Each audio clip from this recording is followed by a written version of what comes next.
ஓசூரில் விமான நிலையம் அமைக்கும் தமிழக அரசின் திட்டத்திற்கு அனுமதி மறுக்கப்பட்டிருக்கும் சூழலில் குப்பம் பகுதியில் விமான நிலையம் அமைக்க ஆந்திர அரசு தீவிரம் காட்டி வருகிறது. இதுகுறித்து விரிவாக பார்க்கலாம். தமிழகத்தின் மேற்கு மாவட்டங்களில் பொருளாதார வளர்ச்சியை மேம்படுத்தும் நோக்கில் ஓசூரில் ஆண்டுக்கு 3 கோடி பயணிகளை கையாளும் வகையில் 2000 ஏக்கர் பரப்பளவில் சர்வதேச விமான நிலையம் அமைக்கப்படும் என 2024 முதல்வர் மு.க.ஸ்டாலின் அறிவித்தார். ஆனால் மத்திய பாதுகாப்பு அமைச்சகம் இத்திட்டத்திற்கு தற்போது ஒப்புதல் தர மறுத்துள்ளது. ஓசூர் வான்பரப்பு ஹிந்துஸ்தான் ஏரோநாட்டிக்கல் லிமிடெட் நிறுவனத்தின் கட்டுப்பாட்டில் இருப்பதும் அங்கு ராணுவ விமான பயிற்சிகள் மற்றும் அதிநவீன விமானங்களின் சோதனை ஓட்டங்கள் நடைபெறுவதுமே இதற்கு முக்கிய காரணமாக கூறப்படுகிறது. பயணிகள் விமான போக்குவரத்து இந்த ராணுவ முக்கியத்துவம் வாய்ந்த பணிகளுக்கு இடையூறாக அமையும் என தெரிவிக்கப்பட்டுள்ளது.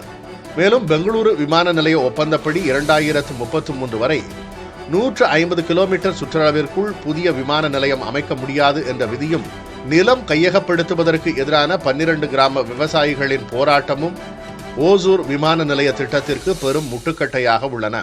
தமிழகத்தில் இத்திட்டம் முடங்கியுள்ள வேளையில் அண்டை மாநிலமான ஆந்திரா இதனை சாதகமாக பயன்படுத்த தொடங்கியுள்ளது. ஆந்திர முதல்வர் சந்திரபாபு நாயுடுவின் குப்பம் தொகுதியில் 850 கோடி ரூபாய் செலவில் புதிய விமான நிலையம் அமைப்பதற்கான பணிகள் மிக துரிதமாக நடைபெற்று வருகின்றன.